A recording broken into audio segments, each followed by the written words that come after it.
Bonjour les gens, j'espère que vous allez bien. Bienvenue dans cette nouvelle vidéo. On va la consacrer on va voir la liste des matériaux. On va pas voir toute la liste. Par contre, quelques-uns. La bibliothèque LMJC 90, elle nous offre vraiment beaucoup de possibilités en termes de matériaux. Le dictionnaire Bulk Behave Options, si vous dites que je veux les clés, donc il va vous renvoyer la liste des matériaux que vous pouvez créer. Donc il y a pour l'élasticité linéaire, élastoplastique, élastique avec dilatation, thermoélastique. Il y a aussi des modèles où vous pouvez créer à partir d'un fichier euh, euh, vos, euh, vos paramètres. Il y a des matériaux que vous pouvez importer avec external. Voilà. Et la liste est vraiment, vous pouvez créer n'importe quel matériau que vous voulez. Donc nous, on avait premièrement utilisé seulement le rigide, donc avec le paramètre densité, bien sûr, vous pouvez avoir n'importe quelle information en spécifiant la clé de votre matériau. Donc, si je dis ici rigide, comme on l'avait fait déjà, bah, ah ouais, parce que, hop, bah, il va me renvoyer le seul paramètre, donc c'est la densité. Donc il y a aussi l'élastique, matériau élastique. Il est défini par la densité, donc qui est équivaut à la masse volumique. Il y a un paramètre aussi ELAS, donc de type standard. Module de Young, c'est le module d'élasticité, en gigapascal. Là, ce que vous voulez, hein, c'est en termes de grandeur, donc c'est à vous de voir. Il y a le coefficient de Poisson qui relie les, les paramètres longitudinaux par rapport à transversaux, donc coefficient de Poisson.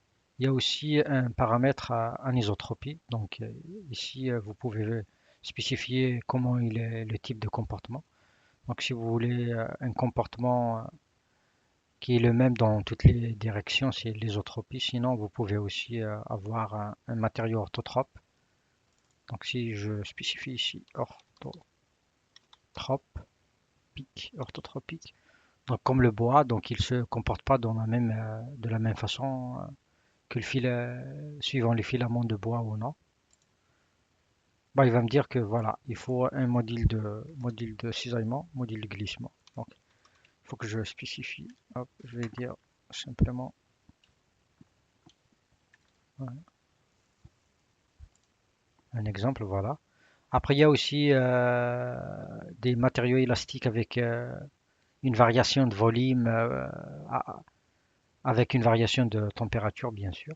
Donc, il faut, donc, il contient toutes les informations d'un élastique, en plus de deux paramètres de dilatation thermique et une température.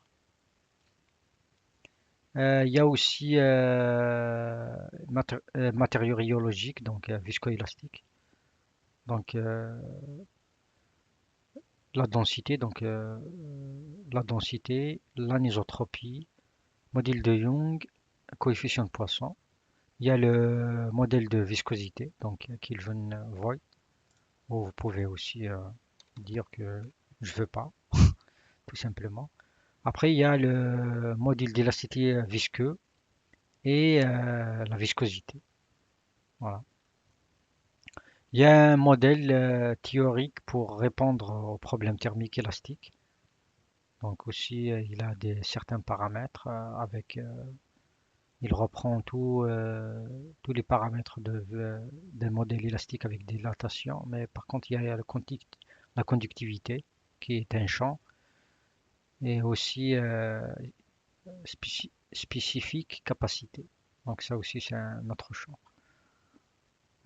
Voilà. Sinon, vous pouvez explorer avec le dictionnaire Bulk Behave Options. Il ne faut pas oublier l'ordre des grandeurs. Il y a aussi un dictionnaire Math Clay to Options. bah, qui va vous renvoyer, il y a certains paramètres, quel est le type. Si vous voulez anisotropie, il va vous renvoyer le type tous les types qui sont dans le dictionnaire que le LMJC vous propose. Et pour aussi, si vous voulez, les modèles visqueux, les conductivités et les champs aussi, bah, vous pouvez explorer vous-même. Donc c'est tout ce qu'il y a pour cette vidéo. Donc je vous donne rendez-vous aussi pour s- simplement explorer un petit peu les modèles. Donc voilà, c'est tout ce qu'il y a. Je vous remercie.